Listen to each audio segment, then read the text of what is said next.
সুপ্রিয় দর্শক মণ্ডলী, মাটি ও মানুষ অনুষ্ঠান থেকে আপনাদের সকলকে জানাচ্ছি সাদর আমন্ত্রণ। আমরা সবসময় চেষ্টা করে থাকি কৃষকের মাঠে নতুন নতুন কৃষি প্রযুক্তি নিয়ে যে কাজগুলো হচ্ছে সে বিষয়ে তথ্য উপাত্ত এনে আপনাদের সামনে উপস্থাপন করতে। আমাদের আজকের অনুষ্ঠানে থাকছে এরকম কিছু বিষয়। তাহলে চলুন আমরা আমাদের প্রতিবেদন পর্বে চলে যাই।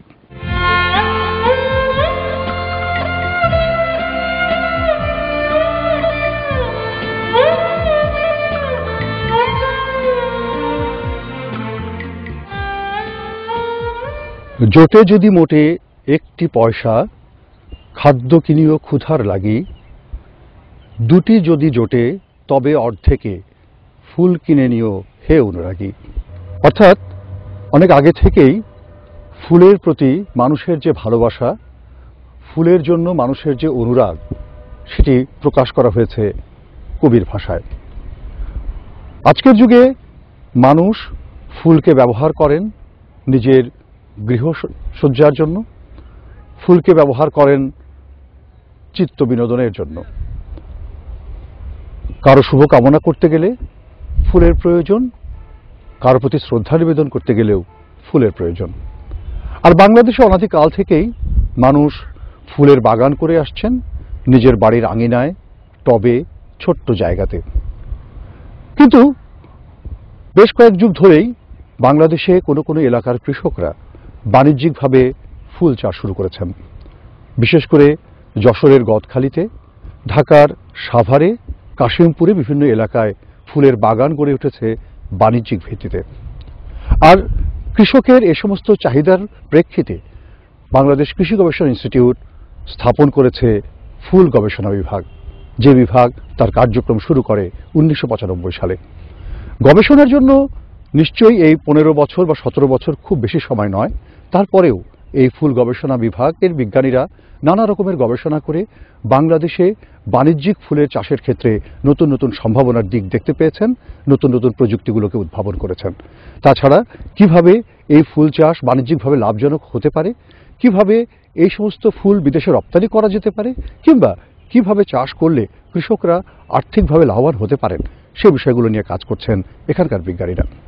দর্শক মণ্ডলী, আজকে আমরা এসেছি গাজীপুরে বাংলাদেশ কৃষি গবেষণা ইনস্টিটিউটের ফুল গবেষণা বিভাগে, যেখানে বিজ্ঞানীদের কার্যক্রম সম্পর্কে আমরা পরিচিত হব এবং আমরা দেখব মাঠ পর্যায়ে তাদের গবেষণার বিভিন্ন রকমের খণ্ডচিত্র। তাহলে চলুন আমরা দেখে নিই তাদের কর্মকাণ্ডগুলো।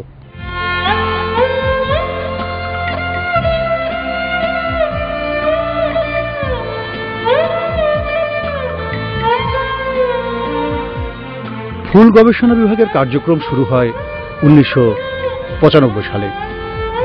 প্রথম দিকে এর কার্যক্রম ছিল খুবই সীমিত পরিসরে। দেশে যে সমস্ত ফুলগুলো প্রচলিত ছিল, গোলাপ, জবা, গ্ল্যাডিওলাস বা এরকম জাতীয় কতগুলো ফুল নিয়েই কাজটা প্রথমত শুরু হয়। তখন খামার পর্যায়ে ফুলের ক্ষেত্রে যে সমস্ত আগ্রহগুলো ছিল সেগুলোই ছিল গবেষণার মূল উদ্দেশ্য। এখন এই গবেষণা বিভাগে শুধুমাত্র বাণিজ্যিক ফুল নয়, প্রচলিত ফুল নয়, আরও অন্যান্য প্ল্যান্ট নিয়ে কাজ চলছে, যেগুলোর মধ্যে রয়েছে অর্কিড, ক্যাকটাস, অন্যান্য ইনডোর প্ল্যান্ট, আমাদের দেশের প্রচলিত সেই সমস্ত শিমুল, পলাশ, এ সমস্ত ফুল নিয়েও কিন্তু কাজ চলছে। 40টির মতো বাণিজ্যিক ভ্যারাইটি নিয়ে কাজ করছে এখানে বিজ্ঞানীরা। মাঠ পর্যায়ে এগুলো অত্যন্ত চমৎকার ফলাফল দিচ্ছে। বিশেষ করে সাদা রঙের কিংবা লাল রঙের, পিঙ্ক কালারের গ্ল্যাডিওলাস, জবা, আমরা দেখেছি অন্যান্য যে সমস্ত ফুল যেমন গোলাপ, টগর, ডালিয়া, বাগান বিলাস, এরকম নানা রকম ফুল বা গাছ রয়েছে এই সেন্টারে। একটা কথা খুবই পরিষ্কার যে আসলে আমরা নিজেরা কিন্তু অনেক ফুলকে চিনি, অনেক ফুলকে জানি, আবার অনেক কিছু কিন্তু আমরা চিনিও না। অন্ততপক্ষে যারা এগুলো নিয়ে কিছুটা আগ্রহী আছেন তারা একবার ঘুরেও যেতে পারেন এই সেন্টারে। অন্ততপক্ষে গাছগুলো সম্পর্কে, ফুলগুলো সম্পর্কে আপনি বা আপনার প্রজন্মের যে সন্তানেরা আছে তারা একটা ধারণা পাবে। এবং সবচেয়ে বড় কথা হচ্ছে এই চিত্ত বিনোদনের যে বিষয়টি, মানুষের মনের যে খোরাক সেই বিষয়টি নিয়ে গবেষণা চলছে এই গবেষণা সেন্টারে এবং চমৎকারভাবে এর কার্যক্রম পরিচালিত হচ্ছে। আমরা একে একে এখানকার বিভিন্ন সফলতার কথা শুনব, বিভিন্ন কার্যক্রমের কথা শুনবো এখানকার বিজ্ঞানীদের কাছ থেকে, এবং আমরা দেখব এখানকার বিভিন্ন কার্যক্রমের কিছু খণ্ডচিত্র।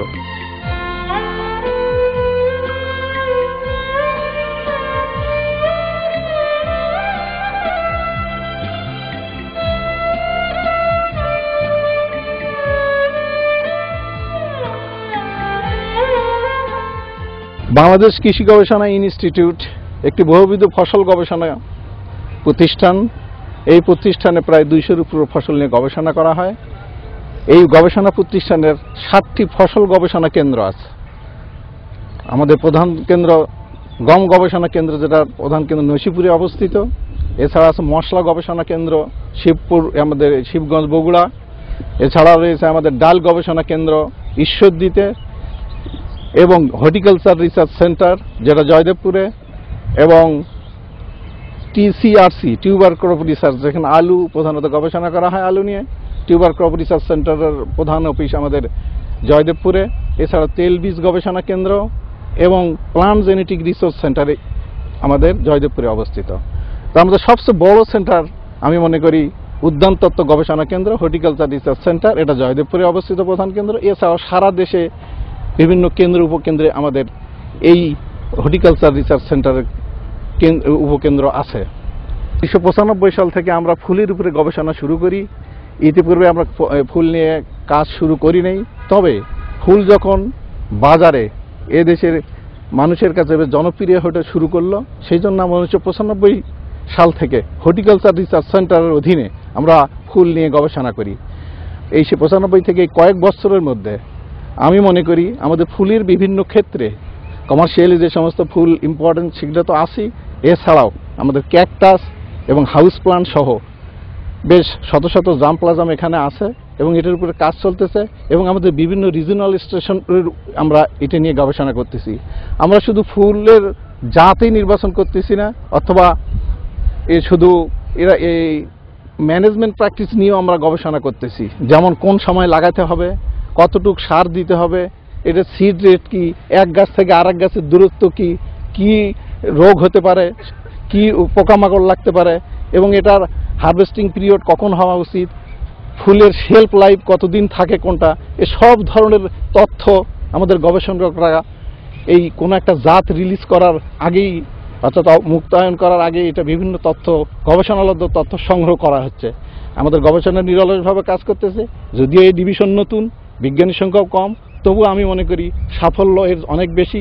এখন পর্যন্ত প্রায় 60টা ভ্যারাইটি রিলিজ করা হয়েছে বিভিন্ন ফুলের। ফুল গবেষণার ক্ষেত্রে বাংলাদেশ কৃষি গবেষণা ইনস্টিটিউট যথেষ্ট অগ্রসর হয়েছে, এবং আমার মনে হয় আমরা বিভিন্ন এলাকায় এর সম্প্রসারণ করতে পারি। আমরা পৃথিবীর বিভিন্ন দেশ থেকে এবং প্রতিবেশী দেশ থেকেও এই সমস্ত ফুলের জাম্পলাজম সংগ্রহ করতেছি। কাজেই আমি আশা করব আমাদের এই ফুল গবেষণার মাধ্যমে আগামী দিনের বাণিজ্যিকভাবে আমরা ফুলের চাষাবাদ আরও বৃদ্ধি করতে পারবো, যেটা অর্থনৈতিকভাবে কৃষকরা লাভবান হবে বলে আমি আশা করি।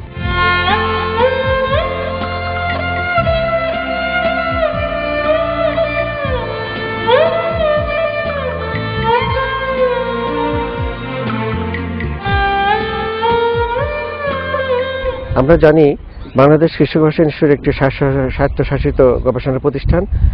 এই গবেষণা প্রতিষ্ঠানের অন্তর্গত উদ্যান তত্ত্ব গবেষণা কেন্দ্রে বর্তমানে সবজি, ফল এবং ফুল নিয়ে আমরা গবেষণা কাজ করতেছি, এবং এরই ভিতরে আমরা অনেকগুলো উন্নত জাত এবং পাশাপাশি প্রযুক্তি উদ্ভাবন করেছি।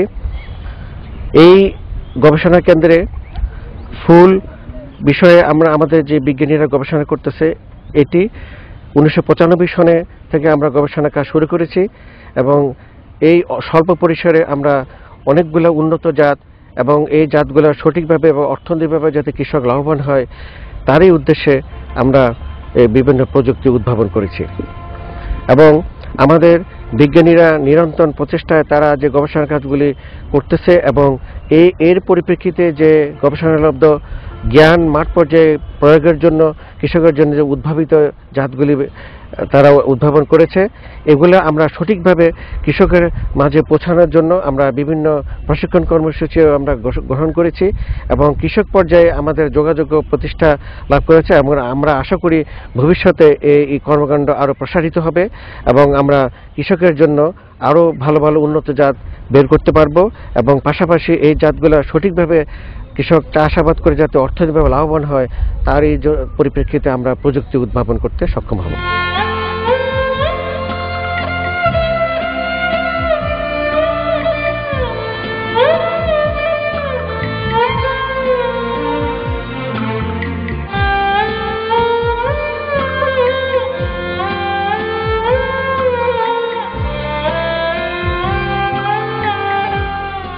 বাংলাদেশে বাণিজ্যিকভাবে যেসব ফুলগুলি চাষ হয় তার মধ্যে গ্ল্যাডিওলাস খুবই অন্যতম। এর বর্ণ বৈচিত্র্য এবং এর লম্বা স্টক লেন্থ এবং ভেইজে দীর্ঘদিন থাকে, বিভিন্ন বৈশিষ্ট্যের উপর ভিত্তি করে এই ফুলটি বাংলাদেশে অত্যন্ত জনপ্রিয়তা অর্জন করেছে। বাংলাদেশ কৃষি গবেষণা ইনস্টিটিউটের উদ্যানতত্ত্ব গবেষণা কেন্দ্রের ফুল বিভাগ বিভিন্ন ফুলের সাথে এই গ্ল্যাডিওলাস ফুলটি নিয়ে ব্যাপক গবেষণা কার্যক্রম চালিয়ে যাচ্ছে। আমরা এই গ্ল্যাডিওলাস ফুলটির উপর ব্যাপক গবেষণা কার্যক্রম চালিয়ে এর উপর যে বড় অ্যাচিভমেন্ট পেয়েছি তা হচ্ছে এর যে প্রোপাগেটিং ম্যাটেরিয়ালস উৎপাদনে আমরা একটি গুরুত্বপূর্ণ ভূমিকা রাখতে পেরেছি। গ্ল্যাডিওলাস ফুল উৎপাদনে সবচেয়ে যে বড় সমস্যাটা হচ্ছে এর প্রোপাগেটিং ম্যাটেরিয়ালস উৎপাদন। কারণ এই ফুলটি সাধারণত একটি ফুল একটি থেকে তিনটি কর্ম, যেটাকে আমরা প্রোপাগেটিং ম্যাটেরিয়াল বা বীজ বলতে পারি, এবং কয়েকটি কর্মেল যেটা খুবই ছোট উৎপাদন করে থাকে এবং এই ছোট ছোট কর্মেলগুলি 2 থেকে 3 বছরের প্রয়োজন হয় আবার সেই ফুল উৎপাদন করার সময় পর্যন্ত যেতে। কাজেই আমরা গবেষণার মাধ্যমে দেখেছি যে একটি মাঝারি সাইজের গ্ল্যাডিওলাস কর্মকে যদি আমরা অর্ধেক করে কেটে আমরা লাগাতে পারি তাহলে এটা অনেক বেশি প্রোপাগেটিং ম্যাটেরিয়াল তৈরি করে। এখানে যে সায়েন্টিফিক বিষয়টা কাজ করে, আসলে আমরা যখন কেটে দেই সেখানে একটা cytokinin, that means benzyl adenine create হয় এবং সেই বেঞ্জাইল অ্যাডেনিনটা মাল্টিপল শুটিং মানে কয়েকটা গাছ সেইখান থেকে উৎপন্ন হয়। এক্ষেত্রে দেখা যাচ্ছে যখন আমরা অর্ধেক করে কেটে দেই কর্মটাকে তখন সেটা কয়েকটা গাছ হয় এবং কয়েকটা কর্ম এবং কর্মেল, অনেক কর্মেল সেখানে প্রডিউস হয়।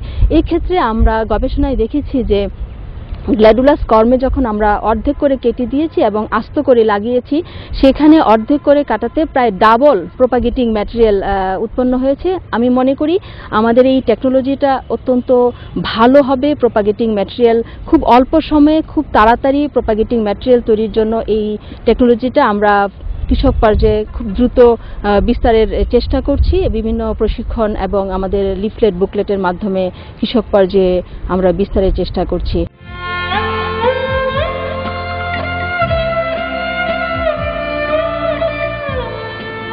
আমরা জানি যে ক্যাকটাস আমাদের অনেকের কাছে খুব প্রিয়, যদিও আমাদের দেশের কতগুলো প্রচলিত ক্যাকটাস ছাড়া অন্য কোনো ক্যাকটাস পাওয়া যায় না, কিন্তু মরুভূমির অঞ্চলগুলোতে ক্যাকটাস খুব ভালো হয়। এখানে ফুল গবেষণা কেন্দ্রে অনেকগুলো ক্যাকটাসের জাতকে সংগ্রহ করা হয়েছে এবং এখানে গবেষণা করে দেখা হচ্ছে কোন জাতগুলো আমাদের দেশের পরিবেশে আবহাওয়ায় ভালো হয়। সাধারণত যারা ঘরের ভেতরে গাছ লাগাতে চান বা ঘরের ভেতরে গৃহসজ্জার জন্য ফুলকে ব্যবহার করতে চান তাদের কাছে ক্যাকটাস খুবই জনপ্রিয় এবং এখানে বিজ্ঞানীরা ছোট ছোট অনেক প্রযুক্তি উদ্ভাবন করেছেন যে কিভাবে এক গুচ্ছ ক্যাকটাস থেকে একটি জিনিসকে আলাদা করে চমৎকার করে ঘরে সাজানোর জন্য ব্যবহার করা যায়। এবং এই প্রযুক্তিগুলো যদি আমাদের বাড়ির মানুষজন বুঝতে পারেন তাহলে তারা সকলেই উপকৃত হবেন এবং এগুলো একটি অতিরিক্ত মূল্য সংযোজন করবে। আমরা জেনেছি যে এই গবেষণা প্রতিষ্ঠানে 25টি বিভিন্ন রকমের ক্যাকটাস রয়েছে, যে ক্যাকটাসগুলো দেশের বিভিন্ন স্থান থেকে এবং বিদেশের অন্য জায়গা থেকে সংগ্রহ করা।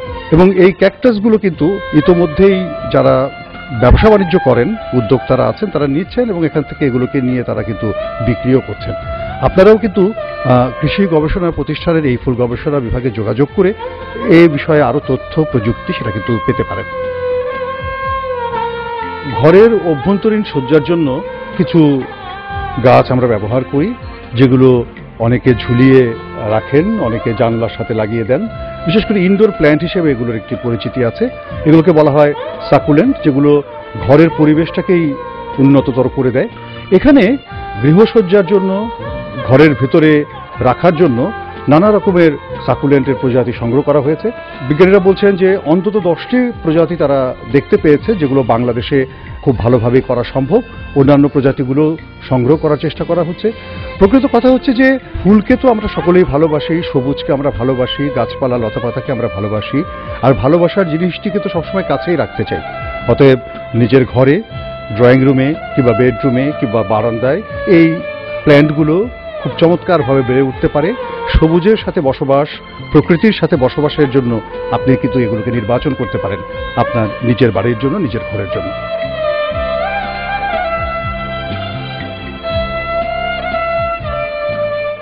আপনারা তো জানেন বাংলাদেশে ফুল চাষ শুরু হয়েছে 80-র দশকে যশোর জেলার ঝিকুরগাছার গদখালি এলাকার শেরালি সর্দার নামে একজন ফুল চাষির উদ্যোগে, অর্থাৎ গবেষণা প্রতিষ্ঠান শুরু হওয়ার অনেক আগে থেকেই বাংলাদেশে ফুল চাষ শুরু হয়েছে।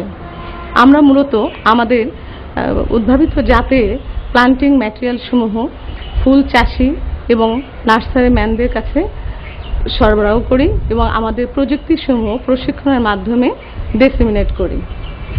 ফুল উৎপাদনের বিভিন্ন কলাকৌশল সমূহ লিফলেট, বুকলেট আকারে আগ্রহী উদ্যোক্তা এবং ফুল চাষিদের মাঝে সরবরাহ করি। যশোর এলাকার ফুল চাষিরা বেশ অনেক দূর এগিয়ে গেছেন, কিন্তু দেশের বিভিন্ন জেলার চাষি যারা ফুল চাষে আগ্রহী